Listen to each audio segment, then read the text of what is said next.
America से संकेत साफ तौर पर निकल कर आ गए। मेरे साथ संजीव श्रीवास्तव हैं, विदेशी मामलों के जानकार हैं। संजीव साहब, एक बात मेरी समझ से परे है, ये तो सबको पता है, शेख हसीना ने खुद इस बात को लेकर कहा कि भाई अमेरिका ने मेरी सरकार का तख्ता पलट किया है क्योंकि उनको सेंट मार्टिन चाहिए था।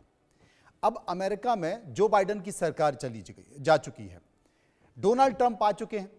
डोनाल्ड ट्रंप से जब पत्रकारों ने प्रेस कॉन्फ्रेंस में पूछा कि डीप स्टेट के बारे में आप क्या कहेंगे, वो डीप स्टेट जिसने बांग्लादेश की सरकार का तख्ता पलट किया, तो जो बाइडेन ने कहा कि माफ कीजिए, डोनाल्ड ट्रंप ने कहा कि जो बाइडेन की जो सरकार थी उसका जो प्रशासन था वो निकम्मा था। लेकिन जो बाइडेन जा चुके हैं उसका प्रशासन निकम्मा है। बावजूद इसके जूनियर सोरोस पहुंचते हैं बांग्लादेश, वो मोहम्मद यूनिस से मुलाकात करते हैं और मुलाकात करने के बाद अपनी नकारात्मक गतिविधियों को मोहम्मद यूनिस और तेज कर देते हैं। यह संकेत मेरी समझ में नहीं आया, ये क्यों?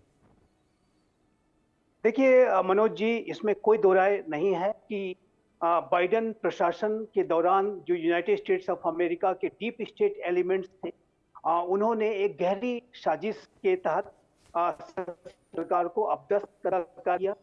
और के लिए उन्होंने बांग्लादेश के जो रेडिकल इस्लामिस्ट अतिवादी आतंकवादी ताकतें हैं उनको सपोर्ट देने का कार्य किया और उनके माध्यम से इस पूरी सरकार को उन्होंने अपदस्थ करा दिया। शेख हसीना को देश छोड़ने पर मजबूर कर दिया गया और इसमें अमेरिका के डीप स्टेट का, जो कि बाइडेन प्रशासन के दौरान जो डीप स्टेट एलिमेंट्स थे, उन्होंने अपनी भूमिका निभाई और जिसका की संकेत शेख हसीना ने स्वयं एक व्हाइट मैन के तौर पर किया।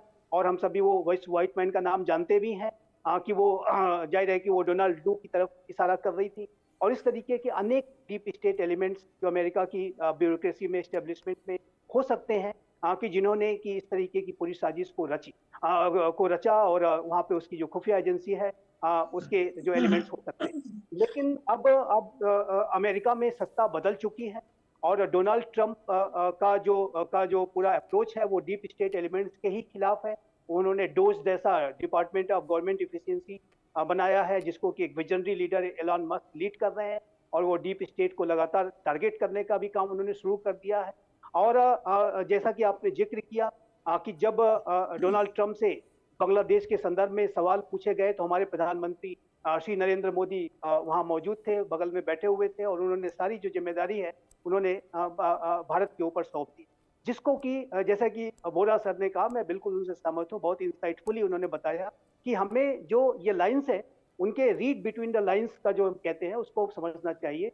उन्होंने जाहिर है कि सारी बातें पब्लिक में न करते हुए बांग्लादेश के संदर्भ में भारत को लीड लेने के लिए कहा और भारत को ये कहा कि आप जो भी इसमें लीड लेंगे, जो भी आप इनिशिएटिव लेंगे, बांग्लादेश के एक सबसे बड़े पड़ोसी राष्ट्र होने के नाते और बांग्लादेश के जन्म के लिए सबसे अधिक जिम्मेदार राष्ट्र होने के नाते भी और एक लोकतांत्रिक राष्ट्र होने के नाते भी आप जो भी बांग्लादेश के संदर्भ में अपना इनिशिएटिव लेंगे, अमेरिका आपके साथ रहेगा।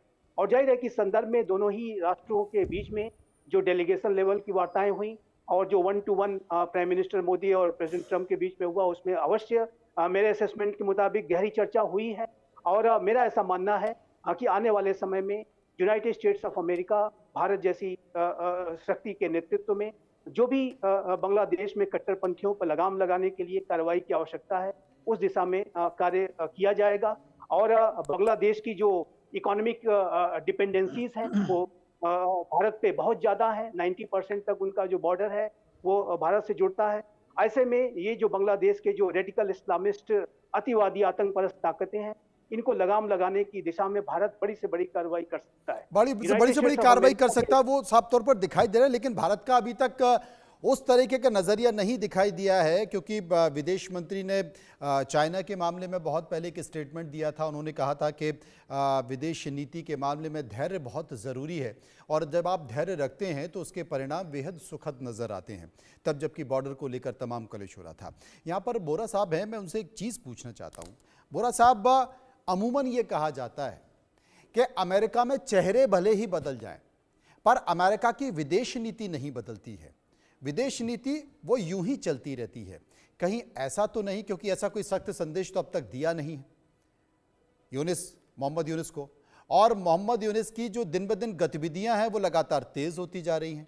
वो पाकिस्तान की सेना को भी आमंत्रित कर रहा है, वो आईएसआई को भी आमंत्रित कर रहा है। वहाँ पर जितने भी भारत विरोधी एलिमेंट हैं, जिनमें परेश बरुआ जैसे लोग हैं, एक और पूर्व मंत्री के वहाँ जिन्होंने शेख हसीना पर हत्या करने की भी कोशिश की और आसाम में भी तमाम अनवांटेड एक्टिविटी में वो इन्वॉल्व थे, उनकी भी उम्र कैद फांसी की सज़ा को माफ़ कर दिया।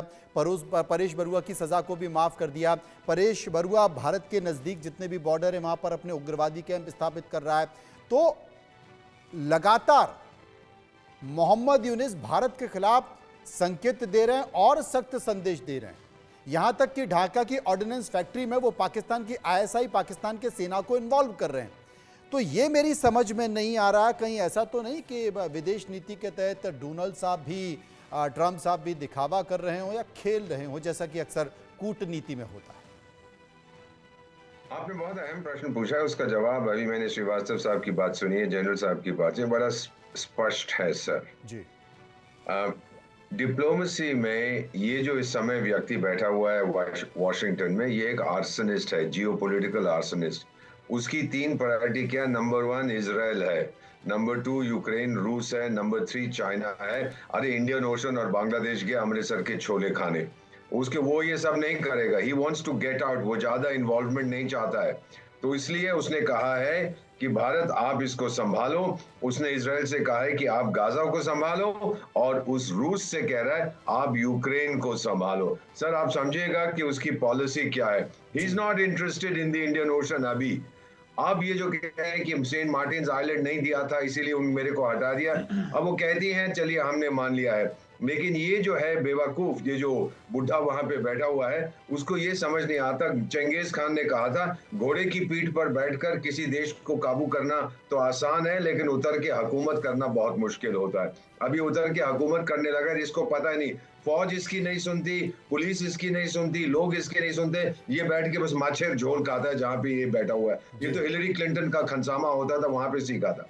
अब basically what is going to happen मैं आपको बता देता हूं सर, ये मेरा असेसमेंट है, ये भारत सरकार की पॉलिसी नहीं है। ये सिचुएशन थोड़ी सी और खराब होगी, और उसके बाद जैसे अराकान आर्मी ने 4 झापड़ लगाए हैं बांग्लादेश आर्मी को।